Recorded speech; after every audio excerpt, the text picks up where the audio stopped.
میں نے کچھ لوگوں کو دیکھا ہے اگر کوئی نیک کام کر لیتے ہیں نا تو پھر وہ کہتے ہیں چونکہ میں نے کیا لہذا ساری دنیا فوراً یہ کرے. آپ یہ کیوں نہیں سمجھتے کہ رب نے آپ کو توفیق دی ہے تو آپ عاجز ہو جائیں اللہ کے بندے, آپ عاجزی اختیار کریں. وہ کہتے ہیں چونکہ میں کرتا ہوں لہذا میں اب اتنا بڑا آدمی ہوں تو فلانے فلانے فلانے فلانے بندے تو ٹھیک ہی نہیں.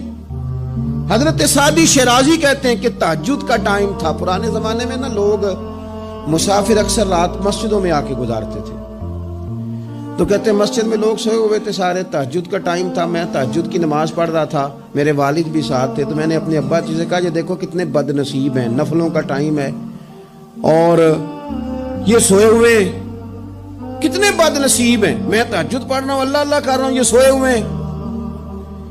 تو فرماتے ہیں میرے والد کہنے لگے کاش تو بھی سویا ہی رہتا, لوگوں کے کپڑے تو نہ پھاڑتا, کاش تو بھی, تیرا سونا ہی بہتر تھا, اس تہجد سے تو سویا ہی رہتا تو بہتر تھا, کپڑے تو نہ پھاڑتا لوگوں کے. او خدا کے بندے اگر تو نے پڑھی ہے تو تیرا اور رب کا رشتہ ہے, اس کی بنیاد پر تو دوسروں کو حقیر جاننے لگ گیا ہے. اس کی بنیاد پر علم پڑھے دا مان نہ کریے ماتا کی میں پڑھیا, او جبار کہار کہاوے متے روڑ دے میں دودھ کڑیا.